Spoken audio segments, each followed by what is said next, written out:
Hola. Hola. Hallelujah. Good morning, Vietnam. Okay. So this is we're going to do two presentations this morning, one on Fatima, one on crop circles. It's a seed war. The seed of the dragon, the seed of the serpent will be at war and enmity with the seed of the woman. The one coming from the woman, the proto-evangelium, which is Jesus, the Messiah, will crush the dragon's head. We are in a seed war. Anyway, let's get right into it. Fatima. So I am Marzulli, 13 books, 25 films. I yak all over the place. Our mission statement is to expose the deception of the prince of the power of the air and to herald the return of the King Jesus. And that's what we're doing. So we're exposing the deception. So this is where we are. It's not this happy, feel-good place. It's crazy.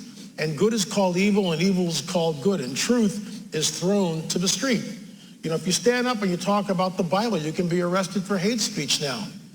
Are we living in the Soviet Union? You decide, but I digress. So this is from Tucker Carlson, and this is like really the second rung on the disclosure ladder. Why is it Fox News? Why do they break it on Fox News? Why does Fox News have Commander David Fravor on talking about UFOs? Why does Tucker Carlson have Luis Elizondo? You know why? I'll tell you why, in my opinion. Fox News, basically, the viewership is conservative Christian. So they throw it up there first. It's very deliberate. It's completely orchestrated. They throw it up there first to see what will the Christian community do. And it's basically flatline. The Christian community does nothing. No one goes, wait a minute, time out. So let's watch this clip.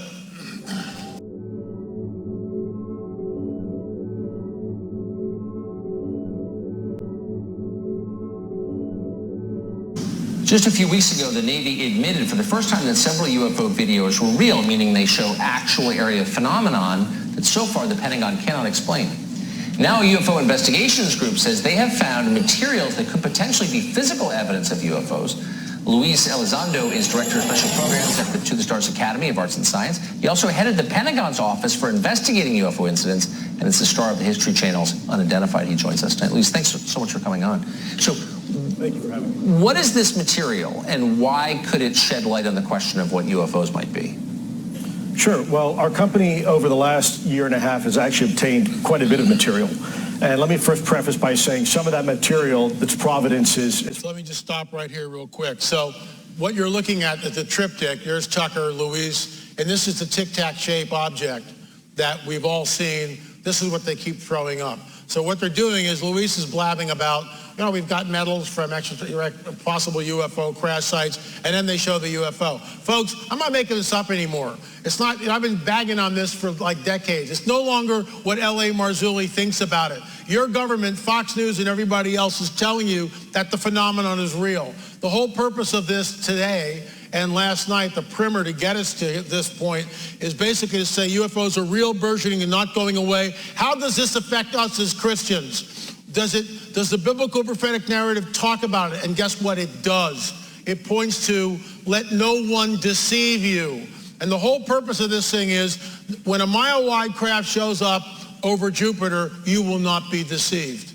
Now, I'm not saying that's going to happen, but if it does, you'll go, I know who you are, and I'm not going to believe the lie. Jesus warns us that even the elect would be deceived if that were possible. So what is coming is unprecedented. What is coming is not your best life, guaranteed. It's not. It's not this feel-good, happy day, and it's being laid out on Fox News. So when I saw this in 2017, this is a little later, this is the second rung of a disclosure ladder. The first rung is Commander David Fravor on Tucker Carlson. I fell out of my chair. And the Lord has redirected our steps. Bottom line is, it's coming down. It's here. It's no longer the stuff of you know, George Norrie and Coast to Coast. It's everywhere. So we were going to go, I was invited to the UK to speak at a UFO conference, the largest UFO conference in Europe, and my Lord said no.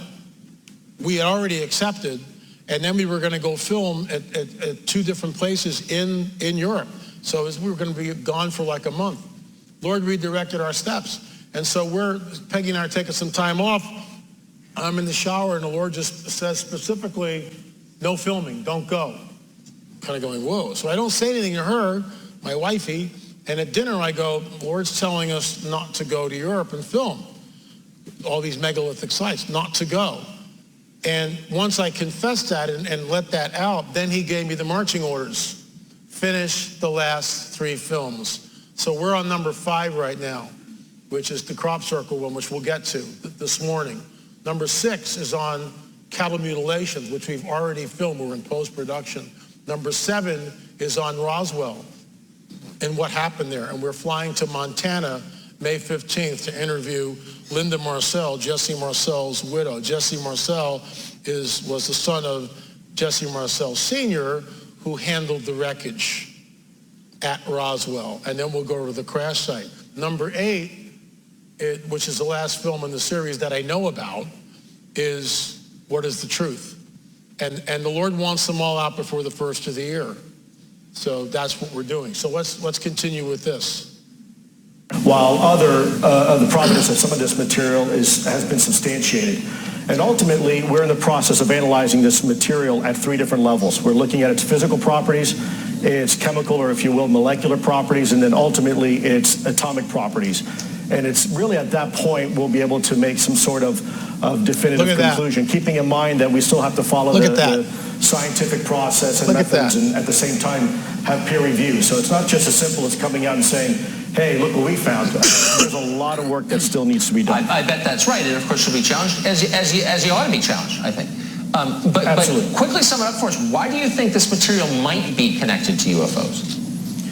Well, without getting into a lot of detail right now, because frankly, it's too speculative for me at this point to say why I think something. At the end of the day, it's going to be what the analysis tells us. And if you have, for example, interesting isotopic ratios that are not normally found, let's say, on this planet, then you have to scratch your head and either A, it's been engineered that way, or B, it came from somewhere else. And ultimately, that's what we're trying to find out. So these are materials brought to you by people who say this is at the site of a UFO incident or a crash? In some cases, yes. Again, unfortunately, I can't elaborate too much with some of these individuals. We do have non-disclosure agreements, but it's from various sources, both private and governmental. It goes without saying, I hope that you'll come back as you get to the bottom of this. We remain skeptical but open-minded on this and all things. Luis, great to see you. Thank you so much. Of course. Absolutely. Thank you.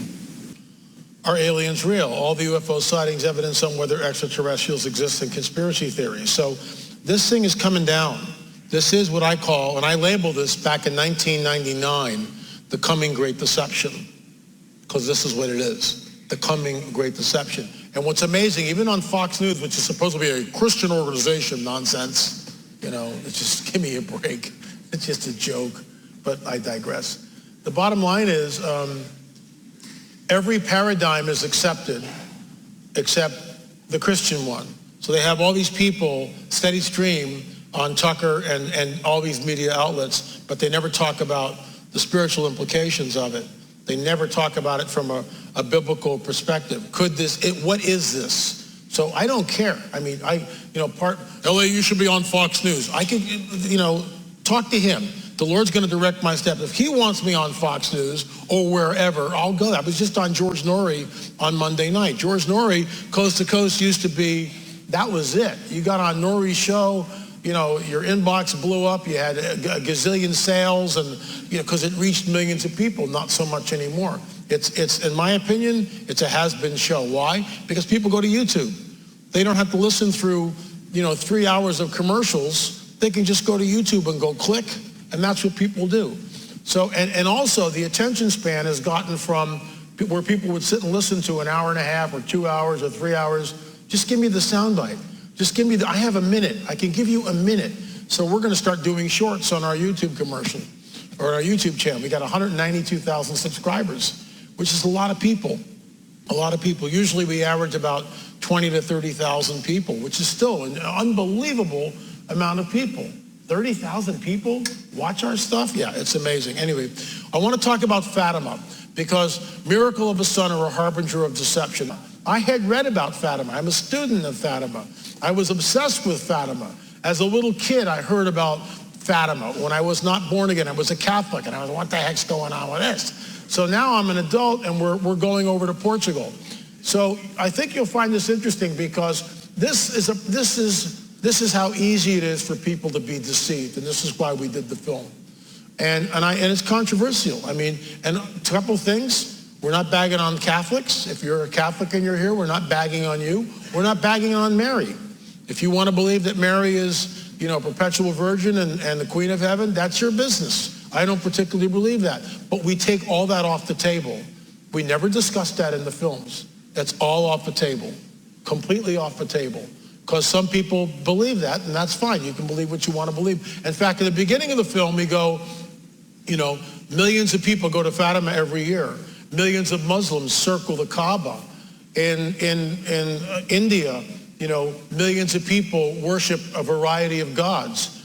In China, millions of people worship Buddha. People have the right to believe what they want to believe and worship what they want to worship.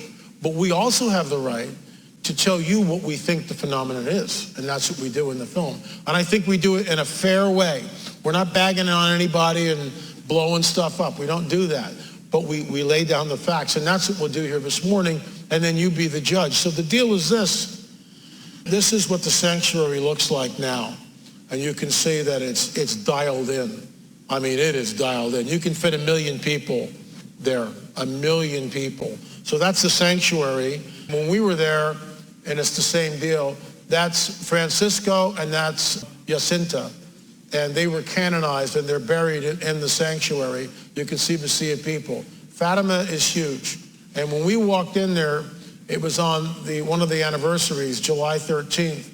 And they had a statue of Mary on a bed of roses, and the pallbearers were carrying her around the square. The place was electric. People running around waving handkerchiefs. It was a whole scene.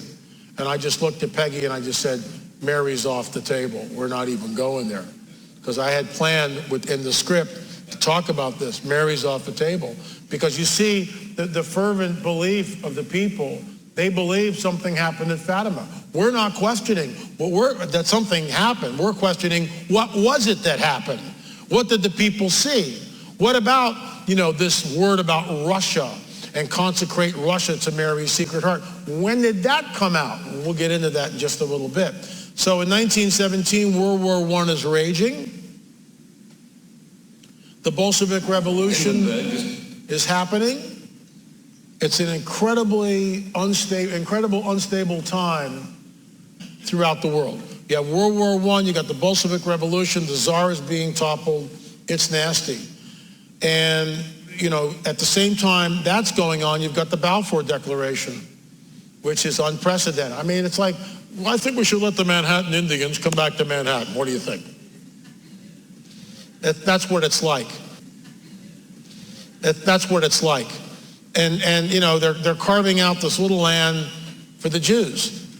The biblical prophetic narrative tells us that in the latter days, in the last times, I will regather you from the four corners of the earth and reestablish you in your ancient homeland. That's the only book on the planet that talks about that. Got the Balfour Declaration. So all this is just an unbelievable mix, and a lot of it's prophetic. So the enemy, the dragon, knows all of this, and the question is he positioning himself for what the Bible calls lying signs and wonders? So automatic writing is being employed by this group of psychics in 1917. And what they do is like Leonardo da Vinci, you can only read it in a mirror, so it's upside down and backwards. How's that done? And this is what it says, and this is a photograph of the original copy. Something wondrous will happen in Portugal on May 13th, signed Stella Matutina. And right there, Stella Matutina is written longhand, but from left to right. Everything else is you gotta look at a mirror to see it. And it's basically talking about something wondrous is going to happen on May 13th in Portugal. Right there, it's published. And on May 13th to October 13th, this is when the apparition begins to happen. So let me ask you something. Why does the God of the Bible need a bunch of psychics to herald that something wondrous will happen in Portugal on May 13th? Why is that? He doesn't need that. He doesn't work that way. I'm a student of body language. Let's walk through it. She's completely in awe of what she sees. Look at her face. He, on the other hand, is questioning it. This child here is in reverence. He's questioning it. She's questioning it. She's elated. Just look at the body language. So you've got this whole gamut of emotions that you're looking at. Once again, she's elated at what she sees. She's questioning. She's not sure what she's looking at. He's got this look, what am I looking at? He's reverently, hands claps. He's immediately equating it to something from church. She's wondering what it is. He's wondering what it is. So you see this is why photographs are so amazing. And there's only one photographer that's out there. His name is Joshua Benoliel. He's the photographer to the King of Portugal, or was the King of Portugal, because Portuguese became a republic, so they got rid of the monarchy. But the king's photographer, Joshua Benoliel, takes 12 pictures. There's another shot. These are all taken from Joshua Benoliel. It's been raining all morning on October 13th. It's been raining all morning. That's why you see the umbrellas. It's another shot. And you can see the women, the way they dress with, very long skirts right down to their ankles or even lower. So the bottom line is this entity appears as Mary or the Bible with a short skirt right below the knees. I'm not buying that for a second. Where are you from? I'm from the sky. How did the entity communicate? Telepathically. So the Vatican paper publishes proof of the Fatima miracle. The problem is this came out in 1922, so it's 5 years after the event.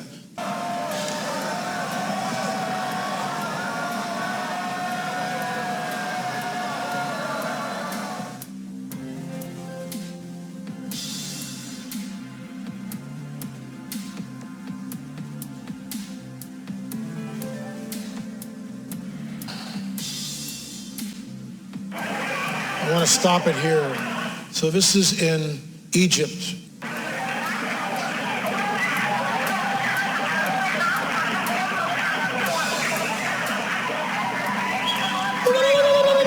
They're all celebrating.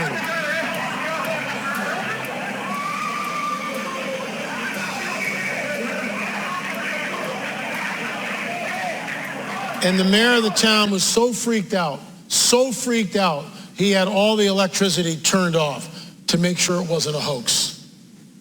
And they're all celebrating in the square over this Coptic church, Christian and Muslim, all clapping together, all celebrating. Coming great deception. Do not be deceived. Satan appears with all signs and lying wonders. I am not an alarmist. I just showed you proof of what not is, well, that's just conjecture. No, it's not. Here's the film. Conyers, Georgia. Zaytun, Egypt. Coptic church, the one that you just saw. It's happening, and it's happening now. This is what this guy Larry wrote me. As a former Roman Catholic and 3-year seminarian for the priesthood, I want to thank you for your expose on Fatima. I frequently watch EWTN, which carries many discussions and presentations on Fatima. I actually began preaching about the deception of Fatima about 5 or 6 years ago as I continue to hear confusing accounts about what happened in Portugal in 1917. Your video is a classic. I am looking forward to sharing it with many of my Christian and Catholic friends. Thank you for your diligence on this product. I am looking forward to part 2. When we get stuff like that, I'm doing a happy dance in the living room, which I won't show on video, but we have a lot of fun. So the bottom line is this. We are in a window of time where the enemy is rolling this stuff out. 1917, but it just didn't stop there. To get to the point where you will not be deceived. I want you to say that. I want you to say, I will not be deceived. Don't do it like that. I have to count to 3. Don't you know anything? My gosh. Ready? 1, 2, 3. Hallelujah. Okay, thank you.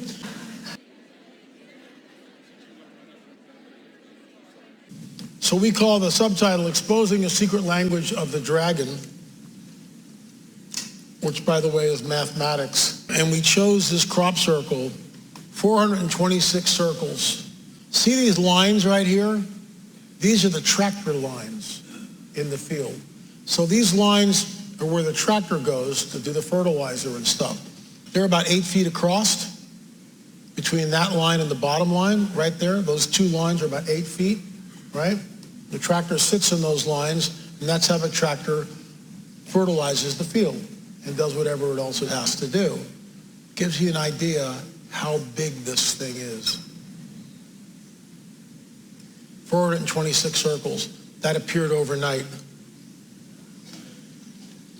Signs.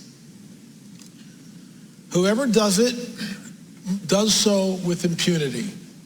They come and go, they do whatever they want to do, and we can't stop them. Here's the trailer.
Crop circles, extremely enigmatic. No one knows really who is making them or why. They've been on the planet for hundreds of years, and we still really don't know who is behind it and what the message they're trying to convey to us. As a supernaturalist, I believe that there's a supernatural explanation. Perhaps the authors of these things are interdimensional beings which have been visiting us for thousands and thousands of years. I find it interesting that whoever is doing it, many crop circles are found next to megalithic ancient sites like we see all over England. Journey with us as we discuss the mysterious crop circle phenomenon.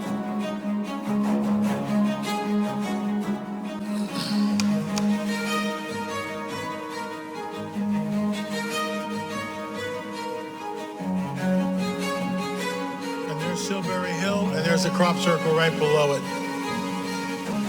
And there's your three-dimensional crop circle. How was that done? And this is a museum where we filled out in the UK. So in the 17th century, there's something called the mowing devil. That's what they call it. It was the first crop circle that was sort of recorded. And these people came out in the village, and he looks at this thing and he goes, oh my gosh, what was it? And so they call it the mowing devil. It's like the first really recorded history of the crop circle. But the thing really takes off in the 80s with things like this. And we know that you can hoax this. We know that. We walked into the whole crop circle phenomena knowing about Doug and Dave and there's stock stompers and the way they can create crop circles. I get that. We're not disputing that. But that's why we drilled into one particular crop circle in Ohio, which blew our minds completely, and we'll get into that. So whoever does this does so with complete impunity. In other words, a farmer gets up in the morning, he goes out and he goes, oh my gosh, I was out here last night at 10 o'clock and the field was completely perfect and I'm getting ready to harvest, and now I see this. How's that possible? And you'll notice in crop circles like this, there's no point of entry, is there? There are no footprints to get to this thing. And this is one of the ways you can tell if it's a real one. Just one. But there's better ways. Sometimes the stalks are not broken, they're bent. There's radiation levels inside the crop circles. I mean, the phenomenon is unbelievable. The seeds will sprout and germinate earlier than normal seeds from the same field. They'll germinate much, much quicker. The stalks are bent, not broken. People walk into them will feel euphoric sometimes. Sometimes people walk into them and they'll have missing time. All sorts of crazy stuff happens.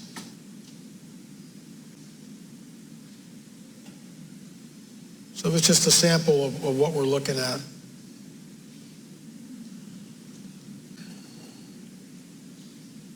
This one in particular is pretty amazing because it's a three-dimensional crop circle. And I had a woman who teaches mathematics at the college, university level, came up to me, and she's on record on our YouTube channel. She says, there's no way a human being can make that in a field of rapeseed or wheat or whatever. There's just no way. There's no way. No way a human being can make that. So we also know that the Fibonacci spiral is within the crop circles. This is high mathematics. And the Fibonacci sequence, the Fibonacci spiral that you can see right there. So we see the math embedded within the crop circles. So, I mean, just look at this one. That's the cover. Look at this one. Some of these things are incredibly elaborate, and they appear in the field overnight. They appear in the field overnight. Just like the cattle mutilations, they come, they go, and nobody can stop them. And that should alarm us, and it is. It's alarming Congress now. And we'll get to that this afternoon, because Congress is all about, oh my God, the threat, what are they doing? And they're turning off the nuclear, we talked about this last night, we're turning off the intercontinental ballistic missiles. They're doing that without touching them. How is it possible? Because these entities manipulate space, time, matter, and energy in ways that we don't understand. So when you come out and you look at a crop circle like this, it's like, what? How was this done? How was this done? And once again, we're exposing the deception of the prince of the power of the air. This isn't a crop circle, but this is down in Nazca. And what's interesting about this particular spider, this spider, which is etched in the Nazca lines, is only found in the interior of Peru, in the jungle. So what the heck is that doing there? But when you're over, you can only see these from the air. You only see it from the air. When you're down in Nazca looking at the lines, well, I know what I'm looking at. Just like the Serpent Mound. When you're in Ohio looking at the Serpent Mound, you kind of go, yeah, but I don't know what I'm looking at here. I know it's a serpent because I was told that, but I don't know. When you're in the Octagon Mound, we talked about this last night, it encompasses 50 acres of land. You know it's something. It's a construct, but when you're a couple of thousand feet in the air with the drone, boom, there's the octagon. Boom, it's an unequal octagon, which means two of the sides are not equal. How was that done? When the first white settlers came into Newark, Ohio, and they asked the Native Americans, who built this? The Native Americans said, we don't know. It was here when we got here. And we hear this over and over and over again. So this is the Serpent Mound.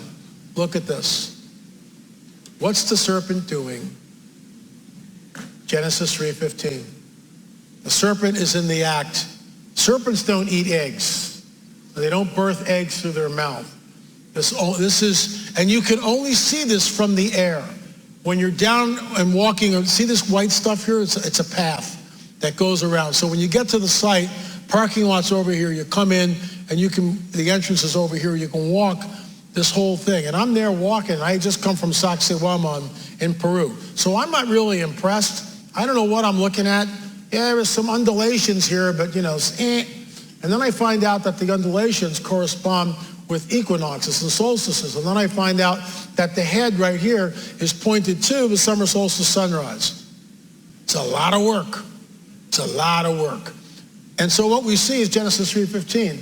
The seed of the serpent will be at enmity with the seed of the woman. And I wrote a paper on this, and once again, I told you about this earlier. Gary Stearman was talking about the seed. Mark Hirschman had just been out. He said, LA, I think this is a personification of Genesis 3:15. And I wrote a paper, the Serpent Mound, a new paradigm. No one had ever put that together. And so you go there's the head of the serpent and the act of what? Swallowing the egg. Why is that there? Why, in Ohio, out of all the things, it's always a serpent no matter where you go. You can go to Peru, you can go to Europe, it's always the serpent. Why is it always the serpent and not a nice little friendly bunny rabbit? It's always the serpent, always, always, always. The dragon, the serpent. The serpent was more cunning, and there it is. And it's in the fields of Ohio proclaiming that the dragon will eat the seed. Messiah will not be born. We win. That's what that is. Well, we don't know who built the Serpent Mound. It was here when we got here. That's what the Shawnee say. But when you go to the Serpent Mound now, there's the signage. The Shawnee built the Serpent Mound. So which is it? Stop lying to us. I am so sick of it. So here's Francisco Carreira, head of Exopolitics Portugal. We are on the plains in the UK, near Stonehenge, near Silbury Hill. And this is the crop circle that appeared in a field. We're standing we're standing here. That crop circle is right over in here. We couldn't go there, but we did fly the drone, and this is what we saw. And it has to do with the eclipses. Again, there's no entrance points that we can see, except right here. And that was apparently from the people who discovered the crop circle, but we don't know. They can be hoaxed. Is this a hoax or is it real? I don't know. But this is what people are reporting.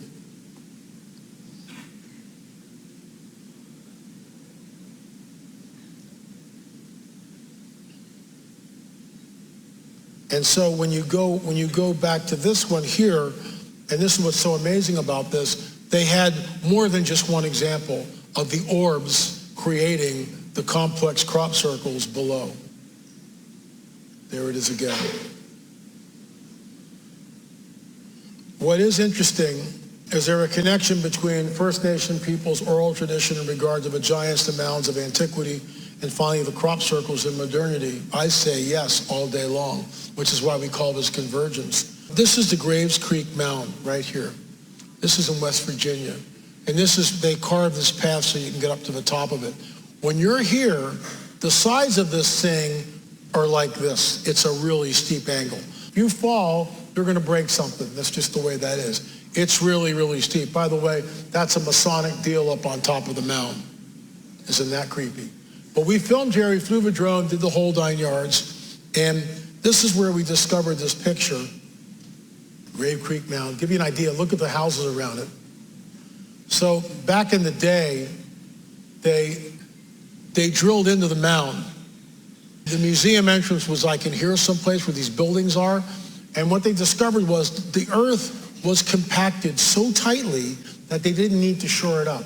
How's that done? There was a museum inside this. There's a little anteroom, and there's a couple of displays on like bulletin boards. And here's this lithograph from the 19th century, which shows a woman in a hoop skirt that goes all the way down to the floor, big hoop skirt, right? Big bonnet, little girls next to her. There's a guy in the corner with a big top hat on, right?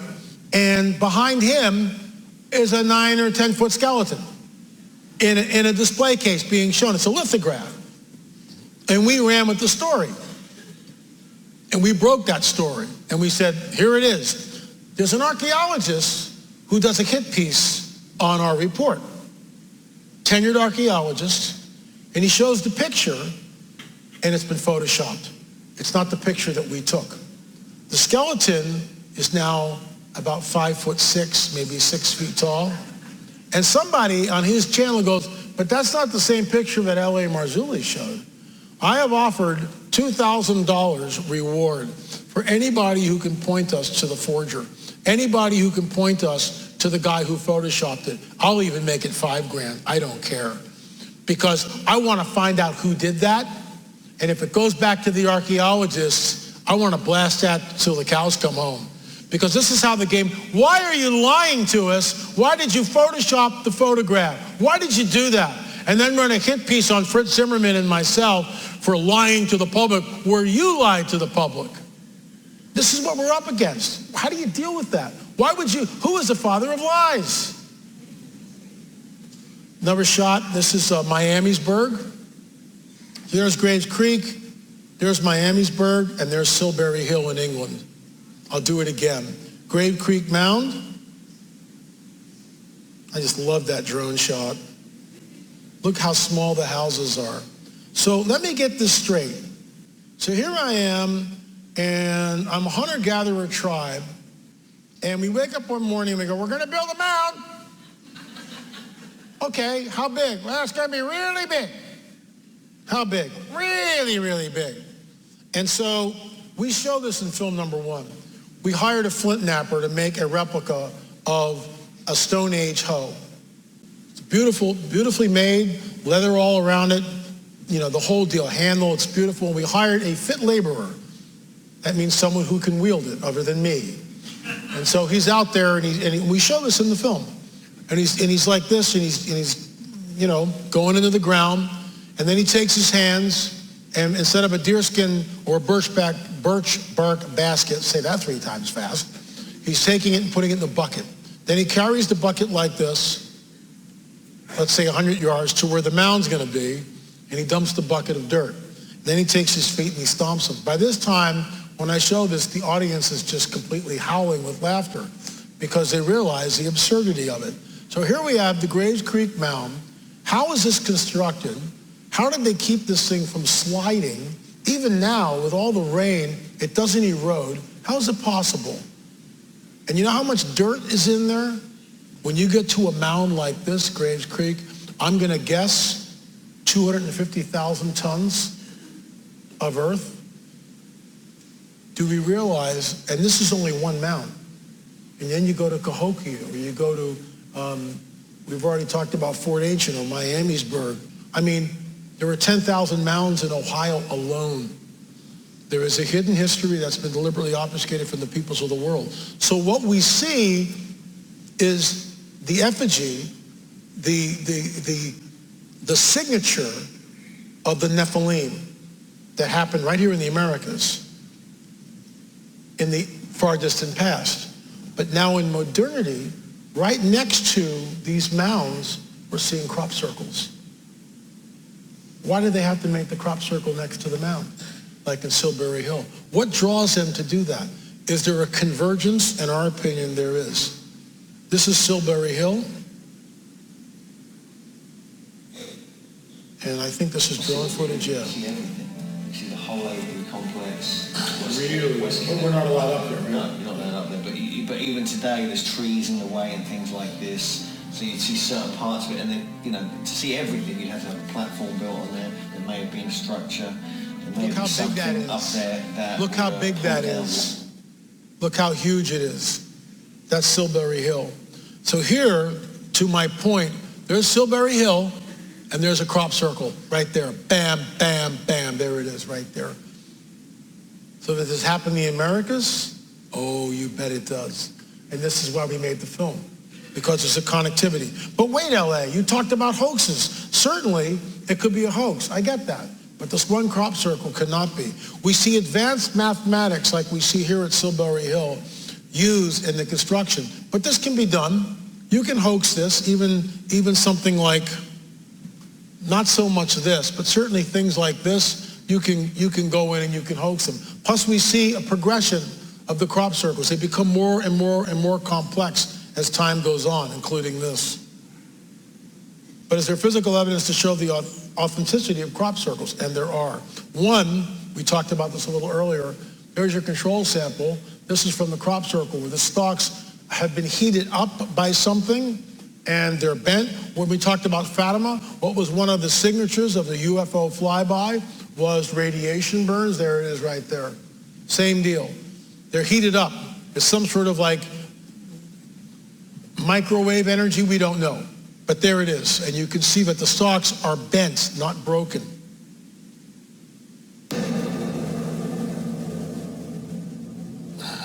For nearly 2 decades, the late David Flynn published his original and groundbreaking research on cutting-edge subjects. Many of the men who have published their books and DVDs owe their work to David's original research. Flynn was a true genius, admired by many for his incredible eye-opening discoveries. The Craigwood Crop Circle appeared on August 14, 2007, near Winchester, England. Lucy Pringle photographed it. Pringle stated that the lay of the crops in the alien was one I had seen only once before, and that in the Chillicothe face of 2001. It seemed as though the flattened, swirled crop around each standing tuft had been laid individually. Such a task would surely be, as Pringle suggests, beyond the ability of man during the short hours of darkness at this time of year. None of the stalks were broken in their formation. They were bent at the base. The lay in the circular dish was totally different to that in the face of the alien, which was a more traditional construction. The Craigwood Circle looks like David Flynn's brother's personal tech logo from 1996. Eyewitnesses unbelievable. said they saw swirling lights and heard pulsing noises. The glyph is 390 feet tall and 240 feet wide. This part of that glyph is 100 feet across. There are 26 words in the message and 59 lines of horizontal resolution. There are 33 lines in the disc. 59 times 33 equal 1,947, or 1947, the year of the Roswell UFO crash in New Mexico. 59 minus 33 equal 26, the number of words in the disc and in our alphabet. 33% of 59 equal 19.47. Once again, we see the 1947 number come up. There are 151 ASCII characters in the code. 151 times 33 equal 4,983, which is the distance in miles from the exact latitude and longitude of the crop circle to the incident in Roswell. So is that a coincidence? And once again, what we see is the idea of an Earth-Mars connection. The idea of Sidonia. And when David, let me skip this. When David wrote this after the Crabwood glyph, it turned the entire UFO community on its head. Math is the language of the dragon. There's no doubt about that. And everything is encoded and embedded. David Flynn knew that, which is why he was able to decode it. He's one of the few people able to actually do that, because he realized what he was looking at, that it was very, very deliberate. Everything was encoded in math. And the fact that it all goes back to 1947 and Roswell, that's the deal. That's our 7th film in the series, which will, like I said earlier, we're going to go up and talk to Jesse Marcel Jr., widow Linda, because, you know, she lived it. She was like right there. She lived it. She was married to Jesse. She wasn't at Roswell when it happened, but she lived it with the family. So it's as close as I can get, other than Jesse, and he's passed away a number of years ago. 1947 is when everything changed. That's when there was a crash in Roswell. It was not a weather balloon. We know that. I mean, I've had people, other witnesses come forward to me. Deathbed confessions. I was there. I saw the records, blah, blah, blah. We saw the bodies. I mean, the whole deal. So, and then we get this crop circle, 1947. So something is going on. Because, like I showed you with Grave Creek, the sides are like this. So how's that done? I mean, are you trying to tell me that natives are making scaffolding and then taking big logs and compacting? Show me. Just show me how it's done. When you go to Teotihuacan, Mexico, the largest pyramid on the planet, not the height, but the base of it, and they don't know who the Teotihuacanos are. I keep bringing you back to this stuff because it's enigmatic. It's mysterious. I mean, it's right there, and yet it's all a managed agenda. You know, you will believe what we tell you to believe, just like the docents down in Sacsayhuaman, which I showed you yesterday. Oh, the Inca were master stone builders. Show me. You can't. Stop lying. So here's the clip. This is the Great Circle Mound, Newark, Ohio, 1,250 feet in diameter, and this is a moat that goes all the way around the circle. It's dead flat. There's a altar in here where they found human remains. This is the octagon mound that we've been talking about. It's an unequal octagon. The drone's up really high and I can't get the whole octagon in, but that's gives you an idea of what you're looking at. There are the sides right there. It's a golf course, but the mounds are still there. They've preserved the mounds. They preserve the integrity of the mounds. Give you an idea of just how big 50 acres, it encompasses 50 acres. Who is the prince of the power of the air? This is the junction group. Look at the cars in the parking lot. Look at the enormous circles, once again in Ohio.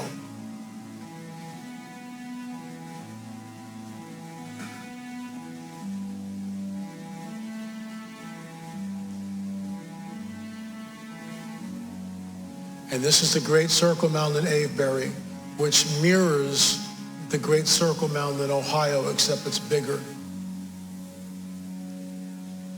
So what we see is there's a connectivity between what happened in the ancient past and what's happening now.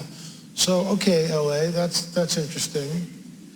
This is a field of corn, which is 8 feet tall. It's at Chillicothe, Ohio. It happened in 2013, I believe. I get my dates wrong here. But this is what it, unlike these two chuckleheads with their stalk stompers and tape, you can't make a crop circle in 8-foot standing corn because the corn is 8 feet tall. And you can't take a tape measure and you can run it down one of the lines, but you can't make a circle.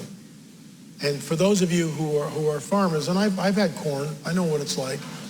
A corn stalk can be like 1.5 inches to 2 inches at the base and very brittle and very difficult. I mean, you can break it and bend it, but look at this. The crop is laid down perfectly, and it's not broken, it's bent. And I'll show you what an aerial view of it looks like in a second. So this again is Fort Ancient. The 3.5 miles of continuous earthen walls give you an idea of what this looked like. The 200 miles of dump truck. We've already talked about that, but that's Fort Ancient.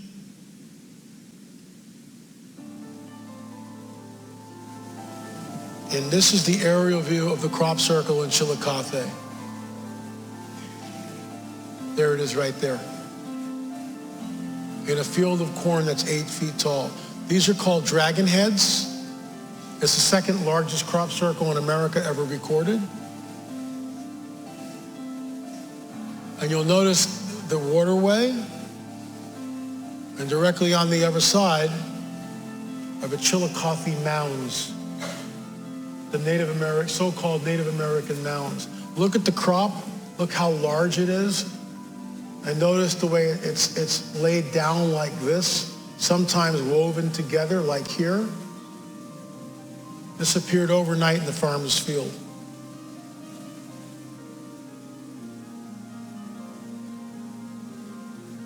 Another aerial view. And so when you go here to Chillicothe has got the mounds right across from where the crop circle was. So once again, we see a connectivity between the ancient megalithic sites and the modern day crop circles. Why? Because it's the fingerprints of the dragon. It's not a coincidence. New Agers will tell you, oh, these are ancient astronauts just going back to their, to their old haunts or their old digs. You can believe that, or we can look at this and realize that what we're looking at are the fingerprints of the dragon, because this is Nephilim architecture, fallen angel technology. So this is the gentleman, Matt Hines, who cued me in on the Chillicothe crop circle, and listen what he has to say. And he had reported the second largest crop circle ever found in North America in Chillicothe in September of 2012, towards the end of the month. And he had talked about it was across from what were believed to be, quote, Indian mounds. And it also had high tension electricity wires. And he had also mentioned that it had running water, which is Painted Creek, running beside this field. So, September 20th, 2012, the crop circle. Get this. Our Nephilim Mounds Conference, okay, our Nephilim Mounds Conference happened just days later in Newark, Ohio. So they call this the Hopewell Road that allegedly goes from Newark, Ohio down to Chillicothe. But they call it the Hopewell Road. So Chillicothe is like, I don't know, miles and miles, like 50, 60 miles away from Newark, Ohio. So we're doing the Nephilim Mounds Conference. Gary Stearman, Russ Dizdar, L.A. Marzulli. For the first time in history, you've got 3 Christian men that are saying this is not the work of Native Americans. This is Nephilim architecture, fallen angel technology. And what happens in Chillicothe? The crop circle. And where is the crop circle? In a field of standing corn. And right across the street from the mounds. You tell me if that's not deliberate or not. They know what we were up against, what we were about to do, and they sent a signal. Didn't stop us from doing it, but stuff happened at that conference, which I won't get into, which spiritual warfare upset the apple cart. For the first time in the history of the Western world, you had a group of Christian men who were pointing back to the biblical prophetic narrative and stating unequivocally that these mounds and what we're looking at are Nephilim architecture, fallen angel technology. For the first time in history, the paradigm shifted and changed, and we were there doing that. And guess what? The enemy did not like that, and that's why he does a signal, not in the field of wheat or rapeseed, in a field of standing corn, and their dragon heads, that's what they call the formation, right across from the mounds. It's a signature. And once again, we've got the truth because we've got the biblical prophetic narrative, which calls out everything that we've been talking about. You will not be deceived. Satan comes with all signs and lying wonders. That's the Nephilim Mounds Conference. That's me on the stage. So this came from Jeff Wilson. So here's where we are. And this is the mound. And let me see here. Where's the crop circle? Here. So here's the crop circle right in here. And there's the creek. And there is the Chillicothe Mounds. This is so deliberate. I mean, it's like right in your face deliberate. What happened in antiquity is being mirrored in modernity, although it's different. It's not the same. But it's the fingerprints of the dragon. It's the fingerprints of the supernatural. Here's a great shot of it right here. So you can see right there, it's one of the mounds. So there's the crop circle in the field of corn that's 8 feet tall. And this is the mound grouping in Chillicothe right here. It's deliberate. And notice the weave here. Look at the way the crop is laid down. I'll give you an idea how big it is. Look at the guy on the ladder way over here. That's how big this thing is. I mean, the crop circle is huge. And once again, they're having trouble navigating it because the corn's 8 feet tall. And they've got walkie-talkies. Where are you now? Because you can't see. You know, from one, let me go back to this. When you're over here and somebody's way over there, you can't see them because the corn's blocking you. So you got walkie-talkies. Where are you now? Okay, I'm coming to you. I mean, it's like hysterical, right? So this is why we focus in on this crop circle. Look at the weave there. You can't take a stalk stomper, the board with the string, and stomp that corn down. You can't do that. When the corn's 8 feet tall, and look at the weave. And this, once again, the farmer stated on the record that this crop circle, the second largest in the United States, appeared in a field, in his field overnight. It wasn't there the night before. And how would you make this? Helicopters with ladders and string, and you can't do it. You can't do it. And that's why we really focused in on that. Look at this. And then once again in Paint Creek. And in 2003, there was a large crop circle discovered there in a soybean field. Literally, and this is right by a mile of that mound. Right by the seep mound. Here you see this repetitive pattern of these mounds and crop circles, whether it be in soybeans or 8-foot-high corn. And this is the seep mound. Whoop. That's the seep mound right there. Once again, that's Fritz Zimmerman on top of the seep mound.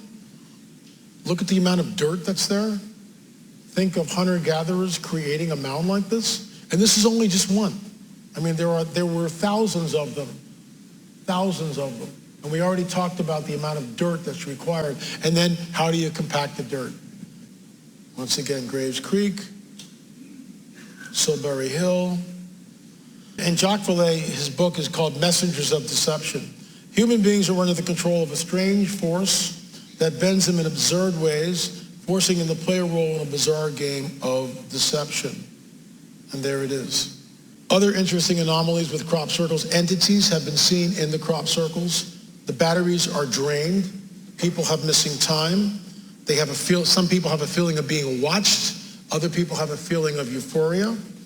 Don't forget Mel Gibson's movie Signs. And here we are back at Sacsayhuaman, Silbury Hill, and crop circles. Let me go back to that. Sacsayhuaman. So it's changed, hasn't it? The phenomenon has changed. We're not seeing stone effigies like this, but we are seeing Silbury Hill. There's this progression that seems to go from the Levant, which we talked about last night, and it goes westward. So it goes from stone to dirt. And we see the effigies of the Great Serpent Mound or Silbury Hill or Grave Creek. And then it all just disappears and goes away. And no one knows why. No one knows why. And now we see this. And that's number 5 in the series. So I've got some time. Here, wait, let me go back. This is the end, so we'll leave it. This is from the film. And it's a really, I think it's a good close, which is why it's better than me trying to ad-lib it. Even though I ad-libbed it here, it's in the film, and it's sort of, anyway, the thing speaks for itself. You see lots of crop circles in this film, and some of them are absolutely incredible. But how do we ascertain between the real ones and the ones that are hoaxes? This is why we took time and drilled into the crop circle that appeared in Chillicothe, Ohio in 2012. What's amazing about that, and it sets it apart from every other crop circle that we've seen in the film, that crop circle was accomplished in a field of corn that was 8 feet tall. What's even more astounding is that crop circle appeared on the same day, or very close to the day, of the very first Nephilim Mounds Conference in Ohio. Folks, for thousands of years, those mounds have been laying there, the Octagon Mound, the Circle Mound, the Seat Mound, and others. And what we did in that conference was to expose the truth about the builders of those mounds, that they were not American Indians or the Hopewell or the Adena. These were just names made up by archaeologists. What's incredible is that there's a convergence between the modern day phenomenon of a crop circle and these ancient megalithic sites. You saw it in England at Silbury Hill, where that huge crop circle appeared. There's a connectivity between what happened in the ancient past and what's happening in modernity. Crop circles are real, and they are, in our opinion, the fingerprints of the supernatural. The hidden language of the dragon has been exposed. And so this afternoon we'll be talking about all things UFOs. We're talking about the abduction phenomena. And this is where we'll kind of go deep finally into the whole UFO phenomena. For some of you, you don't know anything about this. That's why we started last night with the primer. And we did Fatima, and then we did the crop circles. Crop circles is sort of the benign wing of the UFO phenomena. It's like, wow, this is really cool. And they dazzle the mind. I mean, they're incredibly. Some of them are just incredibly beautiful, which is why some people, New Age, ancient alien crowd, New Agers will look at this and go, well, this is beautiful. Why would the enemy do something like this? It's all about deception. It's always about deception. And the fact that these crop circles, just to reiterate, are always by ancient megalithic sites. Not always, but many times they are. There's a connectivity. There's a convergence between them. And Jeff Wilson was the guy that examined the crop circle in the standing field of corn. And he said to me before, as we were talking, I didn't tell him the title of the film. He said, L.A., there's a convergence here. And I went, Jeff, that's the name of the film. We were calling it at that time Convergence, but we just switched it to crop circles. He knew that there was a convergence. He's not a Christian. He's a New Ager, but he saw the connectivity between these ancient megalithic sites and the crop circles. So that's what's going on this afternoon. After lunch, we'll be talking about where we are in the ladder of disclosure. The first rung was Commander David Fravor on Tucker Carlson's show in 2017. We are now up to like the 14th, 15th rung on the ladder. It's going up like this. They usually reveal it on Fox, but not always. But it's happening. And this is why we'll talk about the abduction phenomena, the breeding program, how it ties back into Genesis 3:15. Women are being taken. Ovum is taken from the women. Sperm is taken from the men. There are hybrid beings walking amongst us. The women become pregnant aboard UFOs. How do we know this? Decades of research. But then Brett Baer on Fox News Channel stated on the record that some women who go aboard UFOs find themselves pregnant.